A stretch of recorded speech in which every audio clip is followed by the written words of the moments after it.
Finally, nahuman ra jud ang ako ang bread. Humok na siya dyan. Pero ang nilalagay ko nito mga antikels is honey, honey, honey, baby. Sorry. Kubanta na siya, oy. So, ang nilalagay ko nito is butter at saka honey.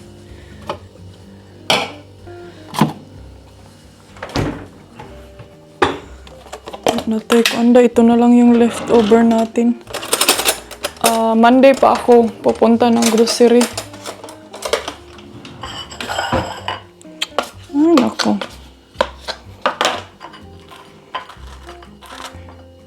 Ay, uy, alam niyo ba yung feelings na parang nagkamahal man dito mga antikels, uy? And ngayon, kailangan ko na namang bumili ng wet food ni Felix. Oh my God. Mahal kayong wet food ni Felix. 2 euro. 2 euro kayo ang wet food ay.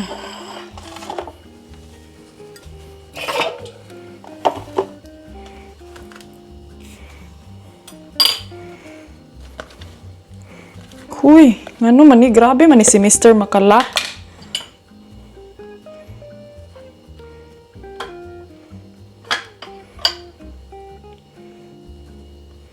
Alam nyo ba na dito sa amin mga antikels, ang gumagawa ng honey, hindi gumagawa ka ng plantation sa honey ba? Kanang mga bees.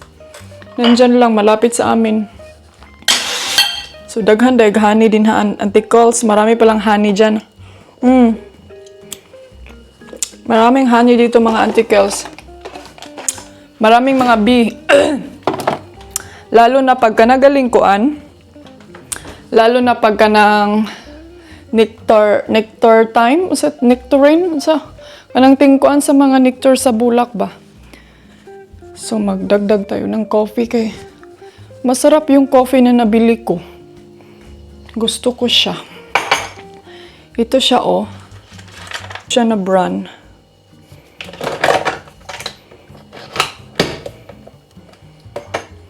Magdagdag lang ako ng mga isang shoot. Tapos milk.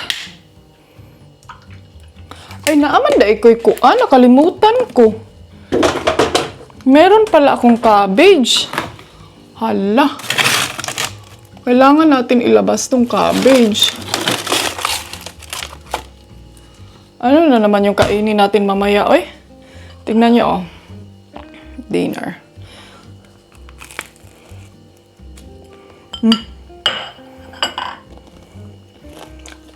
Grabe ka. Ang bread, it's very heavy.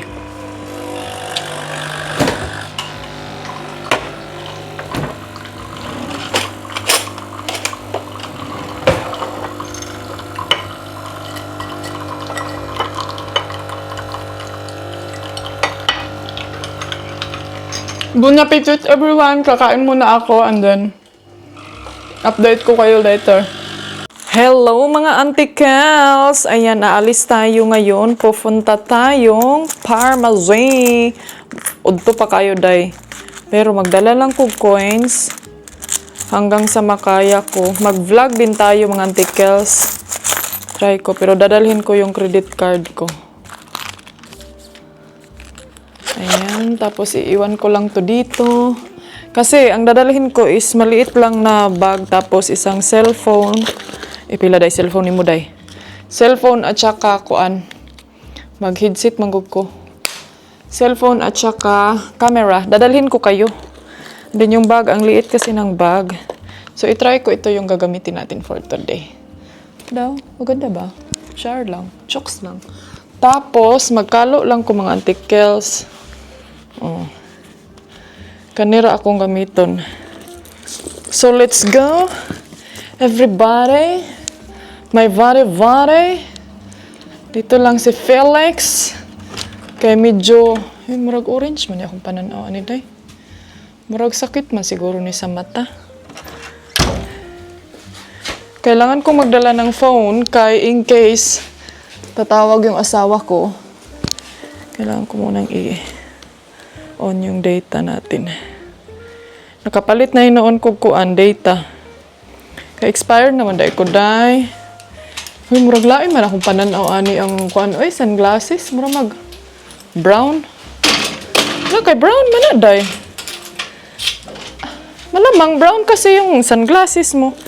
Eh, syempre, ang paningin mo din brown. Hala, murag init man kay Auntie Kels.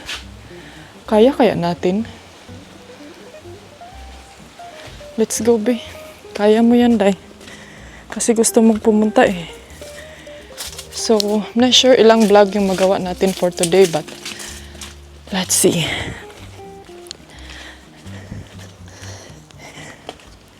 I-fix ko muna to dito, ha. Hindi na ako magdala ng helmet kasi yung pharmacy, nandyan lang sa, hindi siya as in totally malapit, hindi din as in malayo. So, hindi lang ako mag-vlog pa driving, pero mag-vlog ako pagdating natin dun sa pharmacy, mga Auntie Kels, para makita natin yun kung anong mga kaganapan doon ngayon. I'm not sure kasi kung meron bang agenda ngayon kay murag kuan man, init pa man kayo. So, let's go. Saan na itong yabi?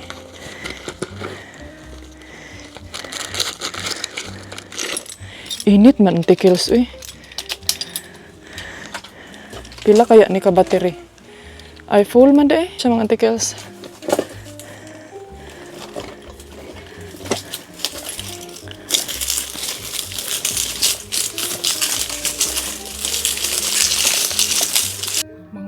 Kels og sa dihang mag-open unya pang alas 5, alas 4. Na, mabalik na lang ko ani Auntie Kels. Kay init kaayo, wala ko kay stambayan diri ako. Mo na ni, andito na ako ngayon sa murag ko ani, barangay. Sa barangay. Ito yung pharmacy, sirado pa man siya mga zay. Balik na lang ko eh, kay init kaayo. Ay. Dahil nasa bahay na ako and I'm so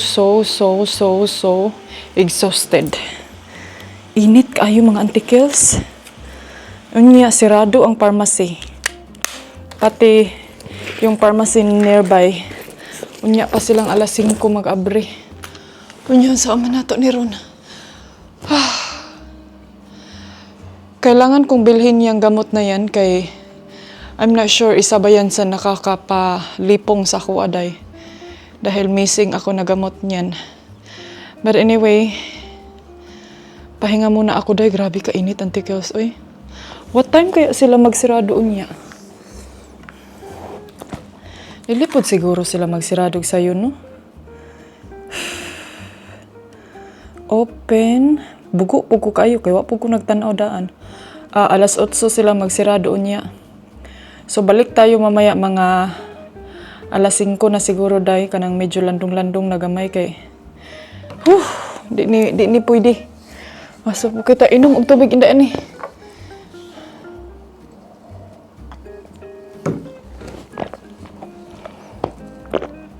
Ito yung naka-downside talaga dito mga Auntie Kels.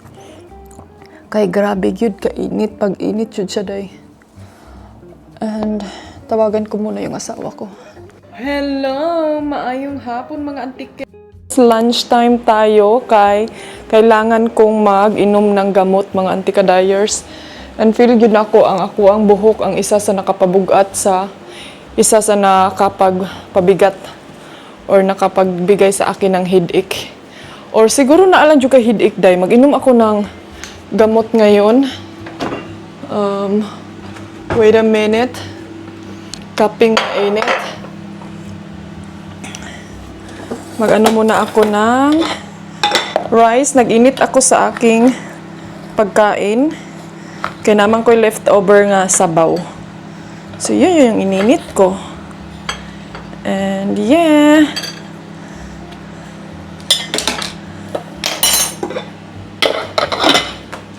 Ito yung food natin for today. At saka yung leftover na manok na sinabaw. Initin ko lang to. Nilagay ko talaga sa ref mga Auntie Kels para dili siya masira. And I want for na nag-ala.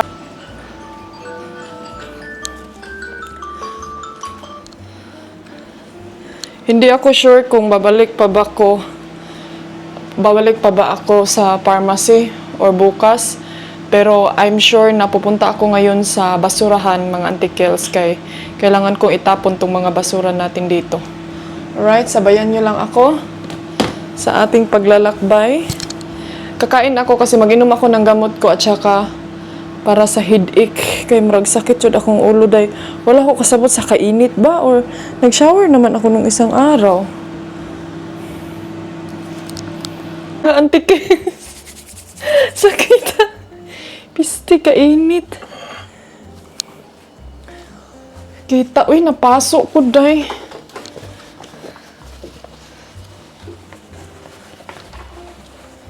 No na. Kay feeling man nimo, day. Feeling po ka superwoman. Ay, sa pagtuon mo sa kaugalingon, di na ka mapasok. Init na ang sabaw. Kausap ko si Mister ngayon. Sobrang saya niya sa update niya, day.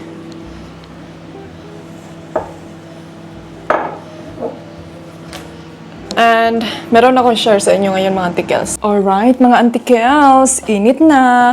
Ininit ko din yung rice ko para... I'm not sure kung gaano to kainit yung sabaw ko, day.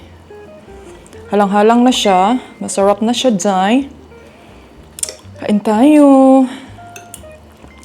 Wadyo ko kasabot sa kong gibati ba? Inom sa siguro kong tambal, day.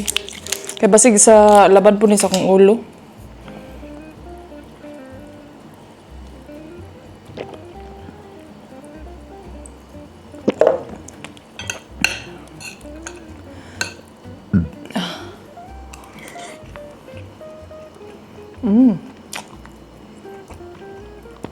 Lamig na siya. Ano man yung sabaw, no? Lamig man siya basta maugmaan na. No, dyan akong nabantayan ba? Pag maugmaan ng... Pag mabukas na yung sabaw, lamig na siya, day.